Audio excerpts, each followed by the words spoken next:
இன்றைக்கி fatty லிவருக்கான simple diet plan பற்றி பார்க்கலாம். ஸோ காலையில் எழுந்தது வந்து வெந்நீர் வந்து ஒரு டம்ளர் எடுத்துக்கணும். ஸோ வெந்நீர் எடுத்துகிட்டு அதனோடு வந்து பெரிய நெல்லிக்காய் வந்து ஒன்று எடுத்துக்கலாம். ஸோ அதுக்கடுத்து வந்து பிரேக்ஃபாஸ்ட் அவங்க என்ன சாப்பிடணும்னு சொல்லி பார்த்தீங்கன்னா, அவங்க வந்து காலையில் வந்து ஒரு மில்லட் தோசை, சிறுதானியங்களில் பண்ண ஒரு தோசை, அப்படி இல்லைன்னா வந்து இட்லி, ஒரு 2 இட்லி எடுத்துக்கலாம். அதனோடு வந்து தொட்டுக்க சாம்பார், சட்னி என எடுத்துக்கலாம். இது வந்து காலை உணவு. அதுக்கடுத்து வந்து மதியம் லஞ்ச் டைமில் வந்து என்ன எடுத்துக்கலாம், ப்ரௌன் ரைஸ் எடுத்துக்கலாம். சிவப்பரிசி சாதம் அப்படின்லாம் வந்து அதுக்கடுத்து வந்து அதனோடு வந்து ஒயிட் ரைஸ்ன்னு சொன்னால் சிறிதளவு வந்து எடுத்துக்கலாம். கீரை, வெஜிடபிள்ஸ் எடுத்துக்கலாம். அதனோட வந்து நான்வெஜ்ஜுன்னு சொன்னால் ஃபிஷ் எடுத்துக்கலாம்.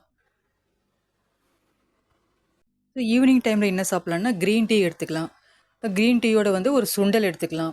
அப்படி இல்லைன்னா நட்ஸ் எடுத்துக்கலாம். ஸோ இது வந்து ஈவினிங் டைமில் வந்து சாப்பிட்ணும். ஸோ இரவு டின்னர் வந்து என்ன சாப்பிட்லாம், ரொம்ப ஏர்லியராக முடிக்கணும். பிஃபோர் 7க்கெலாம் முடிக்கணும். அப்படி இல்லைனா 7:30 முடிச்சிடணும். ஸோ சப்பாத்தியோட வந்து வெஜிடபிள் கறி சாப்பிட்லாம். அப்படி இல்லைன்னா சிம்பிளாக வந்து சூப் எடுத்துக்கலாம். வெஜிடபிள் சூப் எடுத்துக்கலாம். இல்லைனா சாலட் மாதிரி எடுத்துக்கலாம். இதனோட முக்கியமாக வந்து அவங்க வந்து எக்ஸசைஸ் பண்ணணும், உடற்பயிற்சி பண்ணணும். மெயினாக பிரிஸ்க் வாக்கிங் பண்ணலாம், சைக்கிளிங் பண்ணலாம். ஸோ இதெல்லாம் வந்து பண்ணும்போது அவங்களுடைய வந்து ஃபேட்டி லிவர் வந்து குறையிறதுக்கு நிறைய வாய்ப்பு இருக்குது. ஸோ இதெல்லாம் வந்து அவங்க பண்ணணும்.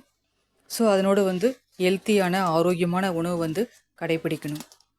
ஸோ ஆயிலில் பொரித்த உணவுகளாக வந்து கட்டாயம் அவங்க சாப்பிடக்கூடாது. ஜங்க் ஃபுட்லாம் அவாய்ட் பண்ணணும்.